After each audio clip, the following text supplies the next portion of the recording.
Welcome to My Private Professor's Innovation and Education Spotlight, where we profile forward-thinking leaders who inspire and empower others to reach their greatest potential and lead tomorrow's world. My name is Sona Shah, and it is our great pleasure to welcome our guest, Melanie Rich, to our show today. Melanie, welcome. Can you share a little bit about yourself? Hi, Sona. I'm glad to be with you today. I appreciate it. Yes, I currently am the Director of Servicing for United Auto Credit. A little bit about my background so that everyone can understand my passion for education and growth opportunities. I've spent primarily the last 9 years in teaching in the career and technology area. And the reason why that was such a big thing for me and a passion for me was that it enabled me to really help students at the high school level understand what it was going to be like to get in the workforce. I loved the opportunity to allow them to become, who they are as adults. I left 4.5 years ago, the educational world, and started with United Auto Credit in the Learning and Development Department. And the biggest reason why I decided to go with United Auto Credit is because of the vision of the company. Love the fact that they're very family orientated, that everything that they do revolves around how to help people be better. Whether someone stays with United Auto Credit for their career or moves on, there's always that aspect of, how do we help this person be a better employee, a better parent, a better employee. Thank you so much for sharing that, Melanie. I really appreciate your background as a high school teacher and finding the critical areas that can really help students kind of take it to the next level and get jobs. I remember connecting with you about that so much. Right. And I would love to hear a little bit about what your favorite subject is that you used to teach. My favorite subject happened to be fashion design. So it's a kind of a weird way around to getting to United Auto Credit when my degree so many years ago was fashion design. But what I have found is that really being able to tap into a student's passion for a specific subject doesn't mean that they have to go do that job. Doesn't mean they have to end up there. But, there are things that I did in high school that I wanted to try to help my students not make the same mistakes. And so enable them to do something different and understand that everything they learn in high school has something to do with the future. I tell the story when I was in training class about how I didn't like math in high school. And so I didn't really understand math until I got into the business world. It was really important for me to help my students understand that even if math isn't your favorite subject, this is how you're going to use it in the business world, and this is why it's important to you. And I think being able to give them real life scenarios about how it affected me as a person and how that will help them if they kind of open up to I hate that worst subject, but here's why it's important to you. I really appreciate that because it sounds like, again, what you're doing is kind of providing the practical skills that come with every one of these subjects. So it takes it from the theoretical, say calculus or something, but here's why you need to know this. Here is how it's going to help you. And I feel like those are the steps that a lot of students need so that they can understand concrete examples as to why it's important. A lot of times I think students learn for the sake of learning, or they're taught something, but it's so theoretical, it's really hard for them to understand, do I really need to know this? And it sounds like you've kind of gone out of your way to make sure that you can make that the forefront as to why they learn, and then they learn the rest.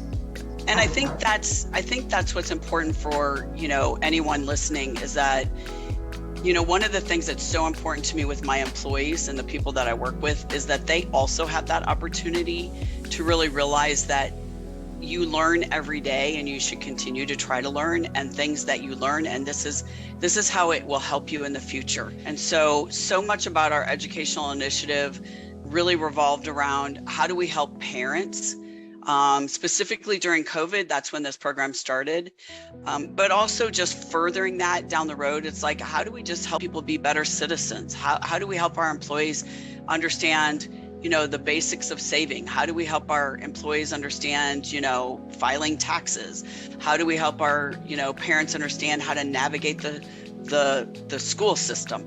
All of those things are important for people to understand. And if we never expose anyone or have those conversations with people, I think we're not doing justice to our position in trying to help people in any way that we can.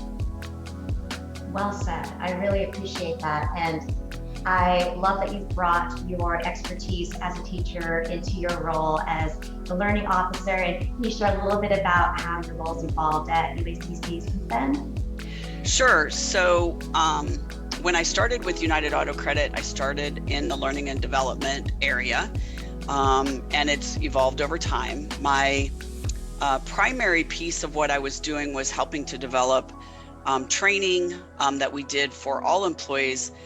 But that led to bigger projects in leadership. It led to the educational initiative that we started in the company.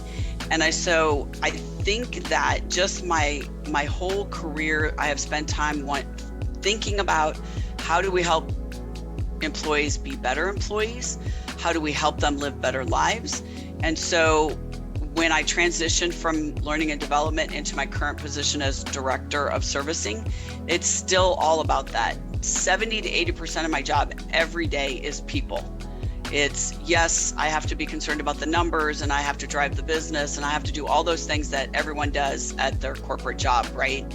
But so much of it is about the people and what are we doing to assist those people to be better employees and how does that work for them?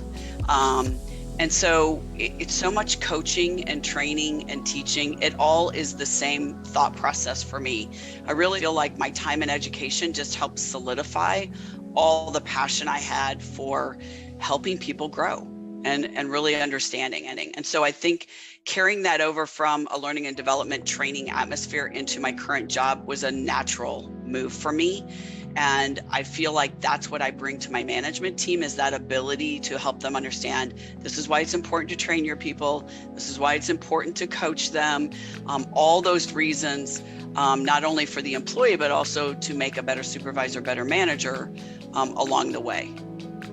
That's wonderful. I can feel the passion and it's so palpable. It's always been that way every time we've connected. And I want to go to what you shared a little bit earlier about creating this education initiative around the time of COVID, really taking a toll on so many working families, so many students. Can you talk about a little bit of the reason behind wanting to create the initiative in the first place? What was the impetus for that? Sure.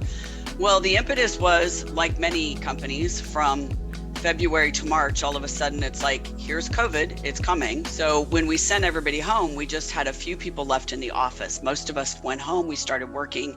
And what we found was suddenly we have parents, whether they had one child or 3 children or 5 children, suddenly becoming the person who had to make sure that their students logged on. How do they find their assignments? How do I contact school? How do I talk to a teacher? Oh yeah, I have my job to do on top of all that. And so that impetus came from conversations that we had with our leadership. And so when we started the program, we actually looked at it from 4 different aspects. It's grown and evolved over the 2 years, but the primary things that have stuck with us that we continue to do now is we do a parent program every month. It is paid time, so an employee can log into the program, they can participate. So the second piece of that program was all about the students. And that has also evolved from the standpoint that we went from, students, they were already on Zoom, so how do we make this fun? And our thought process has always been, what can we supplement for them that maybe they can't get in the classroom or on Zoom right now? So we made a really concerted effort with my partner, Megan, to make sure that we were adding value to what the students were getting. Back to my philosophy on not theory, but how do they put in that learning to everyday life? The third program, which has evolved, started out as kind of a parent activity with their students, a cooking class that incorporated measurements, or we would go to STEM and we would develop science projects that involved everyday things in their house. So we're trying to make sure that what we were offering to them was building on what they were learning in the classroom. Moved out of COVID, kids went back to school. We decided to take that third piece of the program and implement that into our staff. And so now I mean, we do just any kind of topic that has to deal with. We talk about Gmail. We talk about math at the business level. We've talked about any number of topics, right? And so those are the three kind of pillars that we've stuck with. And then to add to that, we have offered, this will be our second year that we've offered a summer camp. And what we do is put together classes with third-party vendors and then curriculum that's built by our team. And we offer some of that fun, exciting things, again, that they can't get at school. And we're just super, super excited and proud of our summer program. Really, the whole thought process is, how do we best support our parents? And what do we need to do to help them manage that process? So that's what we stuck to. What I love hearing is how comprehensive and intentional the process is that you've been leading at UACC to support and really see the needs of your working parents, and not only the working parents, but the children, and to find out what it is that can help elevate them in very different aspects. So I feel like you're coming at it from so many different angles, and there's an intentionality to that. And I'm sure you realize that this is something that you're doing that is not replicated by most companies. I really want to say kudos to you all for what you've been doing. I think that that's been really incredible. Thank you. Really I forgot one really important thing, Sona. We should talk about tutoring. Sure, I'd love to. Because that's how Sona and I got together. That's how we started this whole process down that road. So I don't want to be negligent and not talking about how we've carried on with that, my private professor. And so, just as a little bit of background, one of the things that we wanted to make sure that we did, and we actually thought we were going to do this ourselves, which was crazy, how we ever thought we were going to help tutor kids. So we actually, through our partnership, provide a certain amount of free hours every month to our parents. And my private professor has been great in supporting us in different initiatives and how we get it out there about why tutoring is important, how it supplements education, and not just we started out from the aspect that it's COVID and kids are getting behind, but it's really grown since then to help our parents understand that even gifted kids get value out of tutoring. Every level, we have people who participate month to month. And it's just been an invaluable program of feedback all the time. Besides the fact that Megan gets kudos for the training classes and all the stuff that she's putting together, we constantly hear about my private professor, Sona, and how great they're doing and how good your tutors are. And we're just excited that the company has embraced that as an ongoing process for us. And so even though we started out in the beginning, not really sure where we were going with it, it's just been a great benefit to the employees. And I think that's important. For those of you that are watching this, is that so much of what we're doing is we are providing free to our employees, and we're trying to continue to support them and their kiddos at home.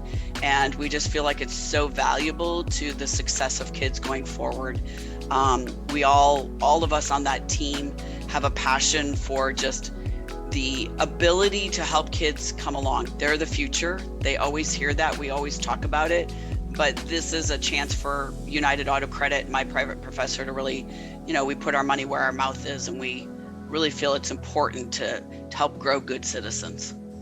Thank you for sharing that. I really appreciate it, Melanie, and I would share that we are very mission driven, and as you know, and our goal really is impact, to help as many students as we can. And hearing the testimonials of some of the individuals that we work with at UACC and others, to people who otherwise wouldn't get access to tutoring, you can really feel that it makes a difference. And so to us, it is about making sure that everyone who wants that extra support can get it, but it only works when we work with wonderful partners like you who are providing that. I still remember how much I appreciated that we recognized that there were some individuals that even getting a device might have been a barrier. So online tutoring is wonderful, but if someone doesn't have a device, how are they going to get that? And we found a way to make sure that you got the device that you needed. Right. You were willing to go that far to make sure, let's not let that stop us from providing tutoring to everybody. It was really important for a lot of our kids. So many of the school districts were not prepared, even after having some time to get ready for the next school year, to have enough devices, especially for kids, in families where there was multiple kids in one school. They were giving one computer to the family. And so, yeah, we still have people who have those laptops signed out and are using them now with their kids. And so, yeah, another great benefit that we were able to work with you on. I appreciate that. So with all of these different educational initiatives that you have been doing, have you seen a difference in how it's impacted your work environment, impacted your teams? And if so, could you share that? We started looking at it as a benefit to the employees, and that it was something that we wanted to do ongoing, that it has really become part of what we do as an overall benefit program. You know, HR, human resources, typically covers the gamut of wellness and mental health and medical and all those kind of things. And this is one of those benefits that sometimes it's hard to put a number to. It's hard to figure out an exact ROI. And so we, again, on the team, really felt like it was important to just remember that every person that we touched that has a positive experience is a positive experience for the employee and for our company overall. And so we made the conscious decision not to measure specifically by number or dollars on how we were affecting each person. So it's one of those things where it's like, it's just become ingrained over the last 2 years of this is part of what we do for our employees. You know, from stories from kids who took tutoring, who went from barely passing to, you know, pretty much being ready to be in a pre-AP class. There's no better story. There's just no better story. So I think that's the piece that, as for companies, you really just have to decide, where is your heart go with this, and how important is it for you to continue to support your employees? Because the other thing is, with our Skills for Success, it's an add-on benefit to the training that we're already doing. It's tied into the educational initiative, but it's another way for us to provide training and coaching to our employees that ties to the educational program. And so it's really hard for me to talk about it other than just being super emotional, because it's so close to my heart about how I feel about the educational initiative. But you just can't put a number on it, Sona. That was very well said. And I agree wholeheartedly, because I do think that education is the game changer for so many people. It can lift them up. So being able to provide that has been something that is really meaningful for us. And, you know, we give back with every hour. So a lot of these partnerships we've been able to have with nonprofits and offering free tutoring grants and sliding scales rates for people that aren't able to otherwise afford it will enable us to be a hub where no matter what, whenever someone comes to us, they'll be able to get the support that they need. So I applaud your effort and the passion that you do talk. You can hear it about, clearly, education and the value of it is something that is innate to yourself, and it is exuded in your company, which I think is wonderful. Just a few final questions for you. Sure. I would want to know, how do you best think that we could support our next generation in the education space? There's two things I would say. One, as a corporation, you have to continue to support your employees, and how you support every employee, whether they have kids or not, married, unmarried, single, etc. You've got to find ways to help them and support them, which then, when you make their lives better, you're making their children's lives better. So I think from a corporate standpoint, I feel like I can directly influence children through parents. And that if I'm allowing their parents to have a better life and they're able to support their kids in a better way, that's direct relation to their kids. Second piece to that is that I highly encourage, especially any parent that might be watching, that you really need to be involved in the school. You can't just assume it's just the teachers and the administration. And it doesn't mean being a helicopter parent. It means actually supporting the programs. It means being involved in the programs and making sure that you're supporting teachers. It's really important right now. It's super hard to be a teacher with all of the things we expect them to do, all of the things that are happening in society that come down to teachers having to be that support across the board. So I think it's important for parents to have empathy on what's happening in the school systems overall, but also to be involved on a, weekly, monthly, as much as you possibly can to support teachers, administration, and the educational process that's happening. Making sure that your kids are staying on course, which is why we have the educational initiative and we talk about organization and all the things you can do as a parent to help your kid. And so I think there's two ways you can look at that question. It's obviously there's so many different aspects, and you bring up such a great point about being engaged and making sure as a parent that we are involved. Well, do you have any other words of advice or words of wisdom that you'd like to share with us, Melanie? I would just encourage, other companies to think about how they can impact their employees. It's super hard in a corporate environment when everybody's focused on what, I got to get my job done today. I got to do this. But it's part of making them feel like they're on the team. That's why I'm in leadership. That's why I do what I do. I just think that's how we impact people every day. Having a positive influence on your employees is what helps us have better and positive with society, with communities, with schools, and with kids. And we have to be part of the solution and support those avenues as much as possible. I love that. I wholeheartedly agree. I think the positivity has a ripple effect, and you've shown that you lead by example, which I think is really wonderful. So I really appreciate the time that you spent connecting with me today. Thank you so much, Melanie. These were such wonderful tips and perspectives that you've been able to share. And I'm really looking forward to continue to working with you to maximizing potential with purpose. Thanks, Sona. Appreciate it. Have a good day. Thank you.